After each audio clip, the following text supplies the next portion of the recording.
my friends, to another episode of Happy Brain, Happy Life. My name is Dr. Myrelis Aponte, Dr. Mimi for many of you, and I'm excited to be here with you another week, another opportunity to share knowledge, to share experiences, and also just to share simple strategies that can transform the way you think, feel, and act. And so today's episode, we are going to work with what is the brain's role in creativity and decision making, right?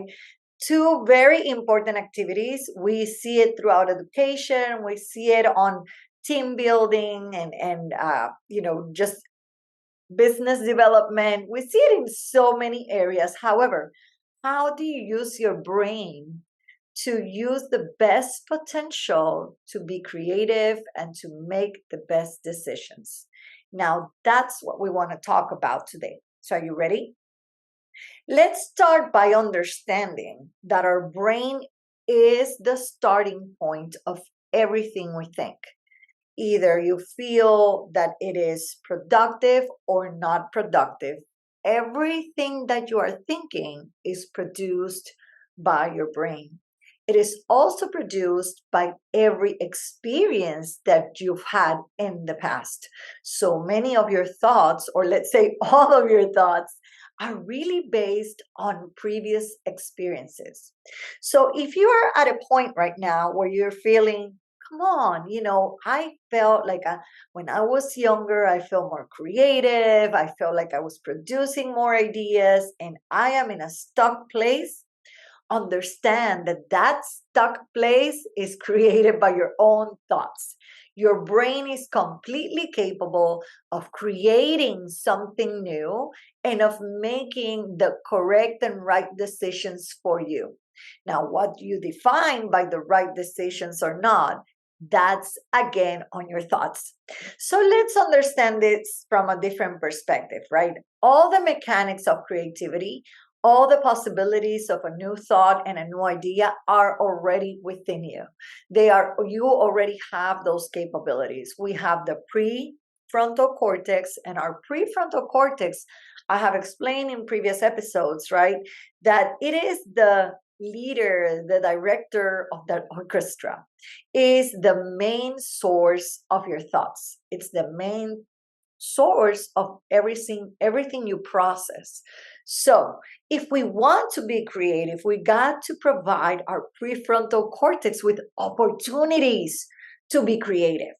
Now, sometimes, and there's plenty of research to show how our prefrontal cortex supports creativity, but we end up in a default mode network, in which what this means is that we're always repeating the same activities. And the more we just repeat the same activities, the possibility of creative thought kind of plateaus. Let's put it that way. It kind of, instead of multiplying and multiplying every time, it just becomes this flat line because we are not stimulating our prefrontal cortex from new thoughts or new opportunities to think differently.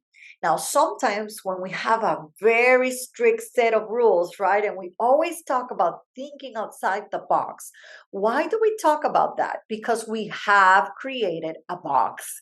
We have created thoughts that limit our thinking. We have created sets of rules, and I'm not saying that rules are not necessary. They are very necessary, but at the same time, we have to be careful that our set of rules are supporting in many ways our lack of creativity, because they are that big, linear box that forgets about wiggly lines. Okay, so how do we incorporate, or how do we become more creative? The number one, listen to this, the number one strategy for you to get creative again is to allow emotions to be part of the excitement and of the joy of producing new information. Now, your brain really wants to be creative. It's something that loves to do. It doesn't matter in what area of your life you enjoy creativity the most. It can be that you are an engineer like my husband, and you love creating those mechanisms that will provide something to work more efficiently. It could be that you're an artist like my daughter, and you love just to play with the colors and materials and resources around you to create something new. Or you might be an athlete and then take your skills to a new level and to a new extreme. Your brain will always love to do something extra when we pull it out of that default mode network. So to be able to do that, we gotta engage our emotions. So our emotions and thoughts have to go together. Emotions are not bad, emotions are not good. Emotions are part of what completes our thinking process. What you feel about something is what you're going to think about something, right? But if we turn it around, if we think about something, then we're able to feel different about that something, right? It really depends on what side of the wheel you want to see that. And there are different theorists that will say, no, emotions come first, thoughts come second. But I would say that our diverse capabilities kind of switch that back and forth, right? It really is about the previous experiences we've lived, what we are currently conscious about, and how much unconscious activities are going on. So, to be creative, we better engage emotion. Okay, we better engage our passion into something. That is why only about 2% of the people that decide to be entrepreneurs make it to the top. Why? Because they're passionate. They are including every single emotion in the process of their success. Everything that they're passionate about, they'll focus on that and they'll continue to put their thoughts towards that emotion, right? So they focus on the emotions that push them forward and move them forward. This is why they are able to be so successful, because they are in continuous creative mode. Have you ever thought about where and when you are most creative? Are you most creative in the shower? It's interesting, but a lot of people get their best ideas in the shower. And why we do that is because we are focusing on something, number one, that's pleasurable. I have my two daughters, and I was just talking about that to somebody today. And it's the hardest to get them in the shower. It's the hardest to get them to take a nice shower at the end of the day. However, once they walk in, they don't want to walk out. And this is exactly what I want to teach you about creativity. Once you activate your creative being, your creative thoughts, your creative emotions, then you won't want to walk away from them. So, how we are able to open, and enhance our creative thinking is giving ourselves different experiences, giving ourselves the opportunity of thought, giving ourselves the opportunity of feeling something new. This is why many writers and creative, people who develop a creative material must go out in nature, go out, do something that'll inspire you, that will connect you. And I invite you to do this every day. Take some time outside, take some time outside of your office, outside of being in front of the computer or on the phone. Take time to allow your thoughts to bloom, right? And that is one of the best exercises that you can do for yourself every single day. Now, key to this will be either two things. And I have my friend Fabio Garcia taught me this one because I love journaling. And my friend Dr. Anita San Miguel taught me lots about journaling, as well as Paul Martinelli. But I love writing it down, right? So I have the always, even on the phone, if I get an idea, if I get a creative thought, I'll take my notes, I'll put it in. I love doing it on writing because certainly that connects, right? My physical activity, my brain will activate the cortex to think and put that creative thought down. But I remember Fabio teaching me, hey, just have a little recorder, or put your your phone on a recording mode and voice record your ideas, voice record them down. Sometimes you might be even at night, and some of the creative thought might come while you're kind of half asleep, half awake. Just voice record them down and then write them down. So there are plenty of ways of you doing this, but think about trying to do something completely different for your brain today, right? And that is going to start creating those, flowy thoughts. Ask questions is another great strategy. This is the last one I'm going to share about creative thinking, but ask yourself questions. Ask yourself, what would I do if, or how can I improve this? What new opportunities could come my way if, right? And so ask yourself questions that will start to open up your thoughts, right? And get inspired by others would be my last one. Um, get inspired by others. I know we're always scrolling on social media, but I love to, for example, I love to follow people that have done what I already want, right? And so that kind of inspires me, gives me ideas, gives me the momentum, gives me an opportunity to look up to and then create my own with the skills that I've been given, right? So I hope that creativity makes sense to you, especially when you are trying to develop something new, create something new. Do not limit your thoughts. Your brain wants to be creative. Now, in that process, there is, the neuroscience of the decision making process, because once we get an idea, once we get that idea and we write it down, now it's what do I do with it, right?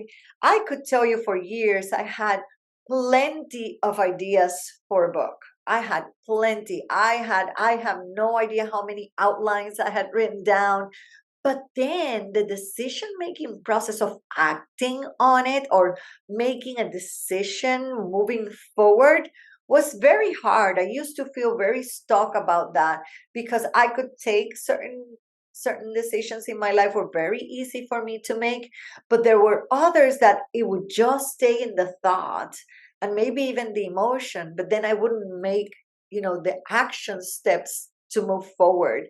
And so it is important because it's a critical component of life. Decision making is involved in everything, from what we eat at breakfast to what career path we have decided, to a relationship, to financial decisions.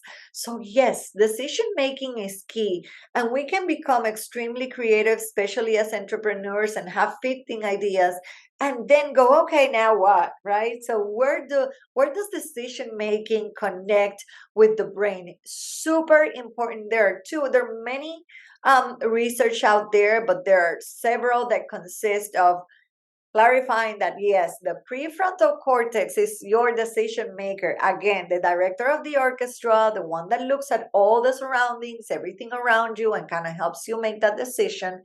But if we do involve creativity with the process and we allow our thinking process to expand, then our decision making just becomes stronger, becomes more solid, because we are open to new ideas, right? Sometimes the decision making process is very based on our subconscious telling us, well, look at your past, look at the experiences you've had before. You haven't made it, you've already invested all this money and you haven't had success.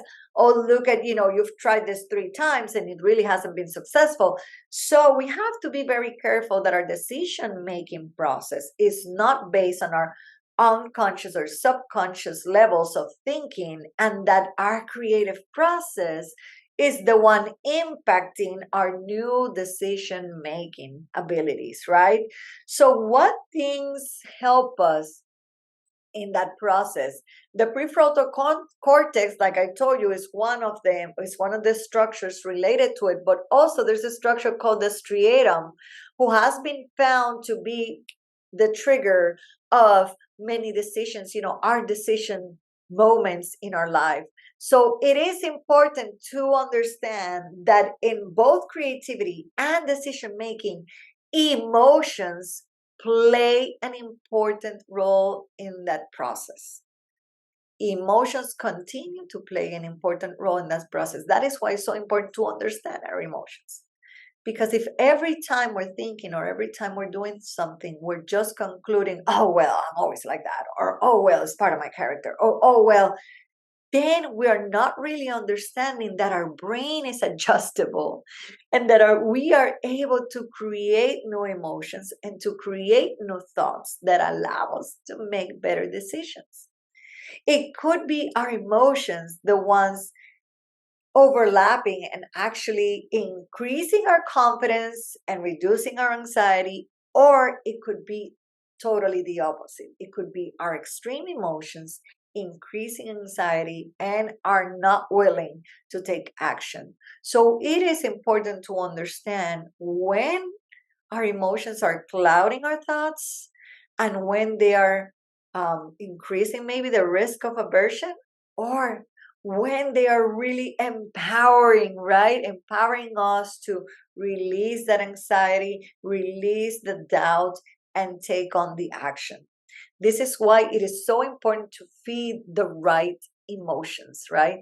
To feed our brain constant thoughts about our decision making process. Remember from John Maxwell, he always says, every problem has multiple solutions, but the way we think in that box, that's why we're always taught, yeah, think outside the box. Think outside any box. We don't even need the box. As if we want an empowered life, we want to establish what are our limits, right? Are there any limits to what we can do? There may be, right, social rules and social standings or ways of conducting ourselves in society? Yes. But is there this limited tight box around your emotions and thoughts that are not allowing you to make the right decisions for yourself, for maybe your family, for your financial future, for your business? This is the moment to evaluate that. So, first strategy is ask yourself, how am I jeopardizing my future or my decisions by allowing negative emotions to take over? When am I allowing negative emotions to take over? What room am I allowing for new and good emotions to come in? Am I giving myself space every day to go out there and be creative and look at nature, go for a walk, and allow my brain to experience new emotions? Are you giving yourself that space? So, for decision making, right? And I would say both for creativity and decision making, there are some techniques that are super important. Number one, it's one that I love doing, and I think it just works with my brain, but you can search obviously some strategies that might work for you. But my number one is brainstorming. Now, I love to see the styles because I do a lot of brainstorming with my teamwork, and and when I do corporate work, I love seeing the teams go for new ideas and brainstorm, and you can see the styles of personalities and the boxes being built in their thoughts when you tell them brainstorm, and all the left hemisphere people will go and do a little outline, very structured and organized, right? Those are my C personalities. And then you have others that will use increasing amount of color and design and lack of structure in their thinking. But brainstorming is an incredible tool to let your thoughts out without having to be structured. You can brainstorm any single time. And I suggest you kind of do it as you're doing down your walk, outside, or as you're just sitting under a tree. I live on a farm on 5 acres with horses. And my youngest daughter, she's 8, and her newest adventures every day has been going and climbing up the mango trees. Now we've got several, so she's found quite few that she can reach and actually climb on. And let me tell you a little secret. We had some issues with reading, with developing her reading skills. She had been a little lazy about it. I would call it lazy, but at the same time I was observing her brain wasn't taking in the reading the way I wanted. She's left-handed like me, and so left-handed people tend to take it a little slower on reading. So I was not pushing too much in the reading process. However, she found these mango trees to climb on, and this is what I found so recently. She went to the mango trees to read, and she started reading fluently. Now, let me tell you something. I have not done anything else to improve her reading other than give her space and promote her using nature to learn. And now her reading has completely, when I thought we were way behind her second grade level, now I think we're almost at the end, if not close to third grade level reading, out of connecting out there, letting her brain be creative and pulling it all in. So I encourage you to take those times to brainstorm.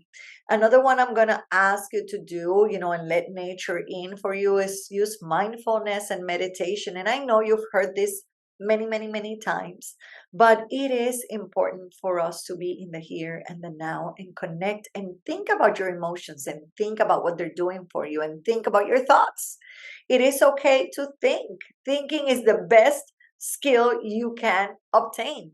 So take advantage and take time every day to develop your thoughts.